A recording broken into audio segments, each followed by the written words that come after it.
Predicts ascension, love me or hate me, there's no in between. So we already got another issue.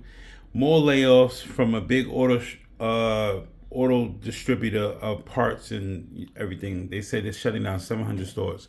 You got to look at this shit. That's the next wave. They're trying to shut everything down before Trump actually gets into office, and companies aren't going to last. Watch this.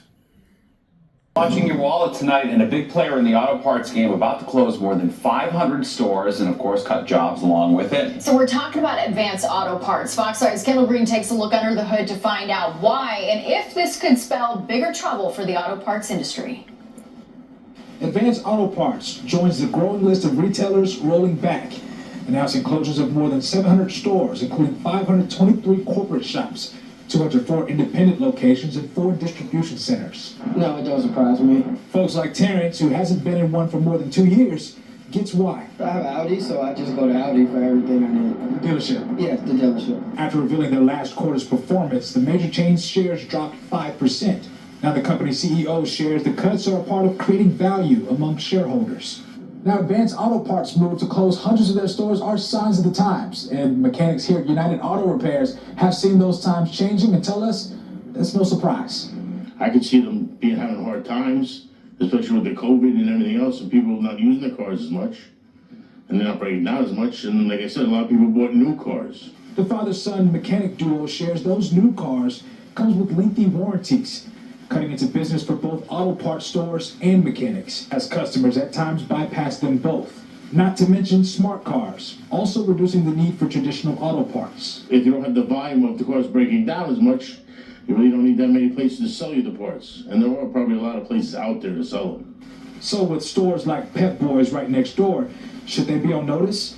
Business expert and attorney Parag Amin says now is the time to shift their focus. If I'm one of these CEOs for one of these auto parts stores, I'm nervous. I realize that the internet is a very difficult thing to compete with in terms of price, in terms of convenience. So ultimately, what I'm looking at is how do I make my people better? Kendall Green, Fox 5 News. Basically, it's a .com era issue. So people aren't really going to the auto parts no more, to the auto parts stores and stuff like that. Only a few people go in. You see they're not hiring nobody as they usually should, because you be waiting there for like fucking 5 or 10 minutes when you could just get something offline and have it delivered to you, then take it to your mechanic. Certain mechanics are putting in other people parts that they order, but a lot of people aren't ordering parts and stuff like that no more. And like he said, the smart cars are taking over.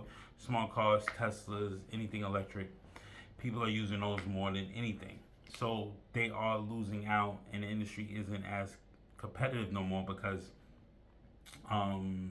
competitive with pricing, like if Pep Boys next to Auto Advance, Pep Boys gonna win all the time because they always lower things, lower prices and clearances sales compared to Advanced Auto Parts. Advanced Auto Parts is a bunch of bullshit. That's why they're not surviving.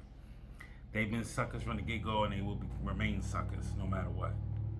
But you're losing out on the .com era. The .com era is in full blown now, full blown mode more than ever, because you have a situation that you can get parts faster from somebody else.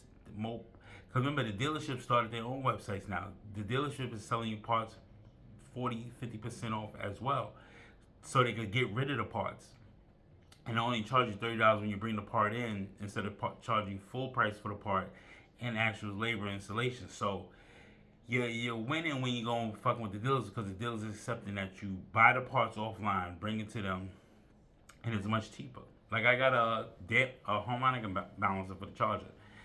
The dealer's charging $560 for it to have it installed.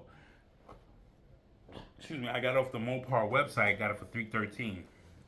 Charged me $30 extra to put it in. I'm saving over $170. Plain and simple. You know what I'm saying? So, and there's certain parts you can't get from Auto Parts or Advanced Auto Parts or whatever, or AutoZone, because they're trying to compete and get their prices. They shoot their prices up to the roof. You can always get something cheaper online from the dealership. That's a fact, man.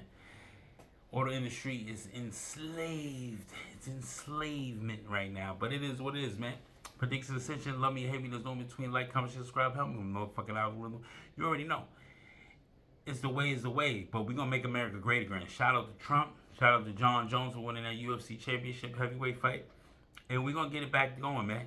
Everybody's gonna have to come back over the border and start doing business here in America first before you start going to the outskirts, or you're gonna lose out like Advanced Auto Parts.